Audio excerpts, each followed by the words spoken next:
Salut à tous et bienvenue sur la chaîne Google Home France. Dans la vidéo que je vous propose aujourd'hui, je vais vous montrer ce que j'utilise pour remplacer IFTT, puisque comme vous le savez, IFTT depuis quelques jours est repassé à 2 applets, après avoir fait l'ascenseur 3 plus 5 et maintenant 2.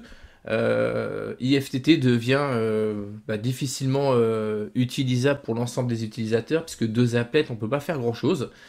Donc moi je vais vous montrer l'application que j'utilise qui s'appelle SmartThing, qui est faite par Samsung. Et donc avec cette application, je peux créer des automatisations bien plus poussées que ce que propose Google Home, voire même Alexa, et voire même sur certains points IFTT. Alors comment ça fonctionne? Déjà vous téléchargez l'application sur le Play Store qui s'appelle SmartThing. Une fois que c'est téléchargé, vous créez un compte, vous donnez toutes les autorisations et vous ajoutez vos appareils selon vos marques. Alors on fait le petit plus. Donc ajouter un appareil. Donc c'est vraiment initialement pour Samsung, donc soyez pas surpris, ils proposent directement d'intégrer des produits Samsung à proximité, ça va pas être notre cas. Donc là je vais descendre, et plutôt que de faire par type d'appareil, vous voyez tout ce qui est compatible, je vais faire par marque. Et vous voyez qu'il y a énormément de marques qui sont compatibles avec SmartThing. Bon, il y a Samsung évidemment, mais il y en a quand même quelques-unes qui sont relativement connues. Je vais les dérouler avec vous. Donc on a Aqara par exemple, que je continue, Belkin, Bosch, Cozy Life. Qu'est-ce qu'il y a d'autre? Déroulons. iWeLink, Fibaro, GoSound, qui est connu également, Home Connect, Honeywell, Ikea, INR.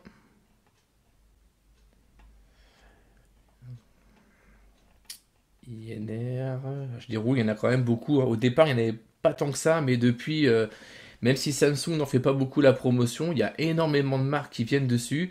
Donc Magic Home, Meros, Nanolith, Nest, Osram, Philips Hue évidemment, Ring, vous avez Shelly également, Smart Life. Alors Smart Life petit bémol, c'est comme pour Google en fait, les produits Smart Life ne sont pas tous compatibles Google Assistant et ça va être pareil pour SmartThing, il faudra voir dans vos appareils s'il y a la petite mention Smart Life ou pas, en sachant que quand vous faites l'intégration du service directement, ça vous fait remonter les appareils qui sont compatibles. Donc je continue, Sonoff, vous voyez, Switchbot, il y en a énormément, Tuya Smart, Yeelight, je l'ai passé un peu vite ici, Z-Wave, enfin voilà, il y en a quand même pas mal. Donc si j'en prends une au hasard par exemple,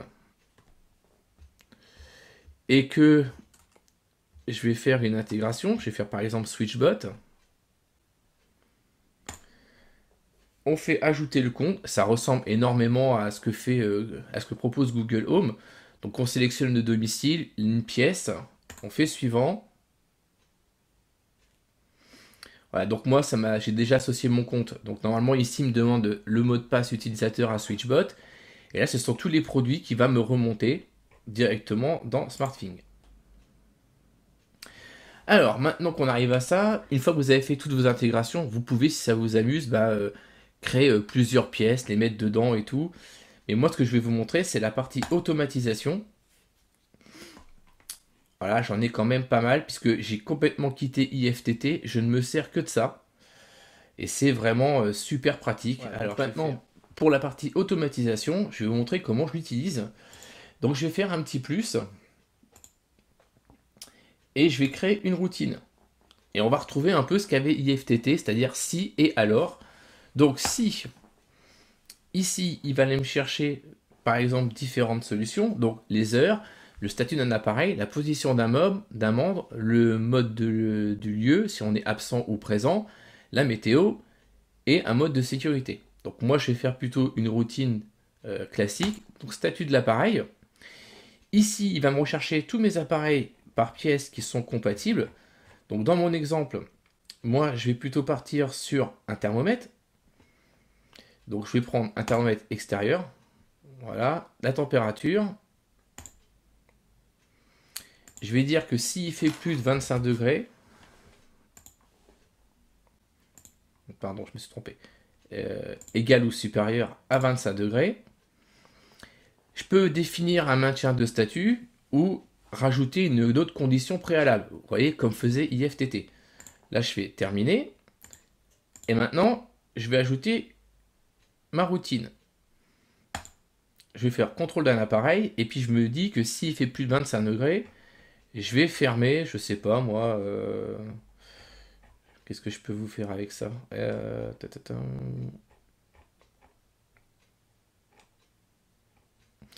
je croyais que mon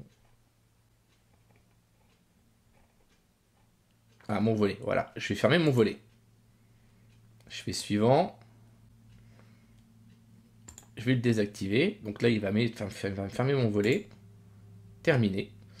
Voilà. Donc là, je peux tester si je veux la routine. Je peux ajouter une action. Par exemple, envoyer une notification.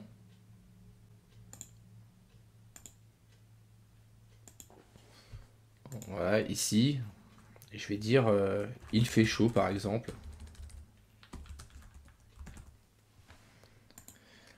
Terminé. Donc dans cette routine-là, en fait, ce qui va se passer, tous les gens qui ont l'application SmartThings installée vont recevoir la notification comme quoi la routine s'est exécutée.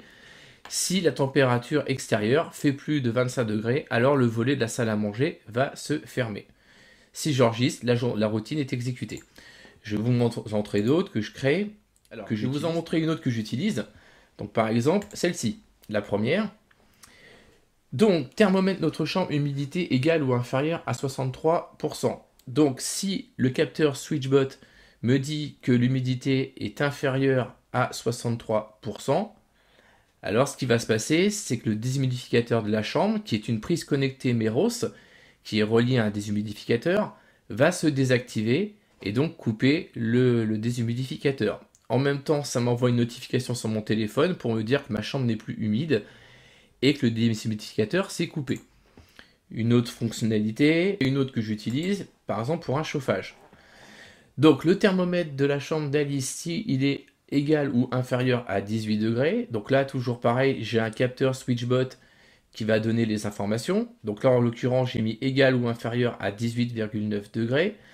Si c'est le cas, son chauffage va s'allumer et je vais recevoir une notification pour me dire que le chauffage de la chambre de ma fille s'est allumé. Et j'en ai une autre qui, elle, va faire l'inverse.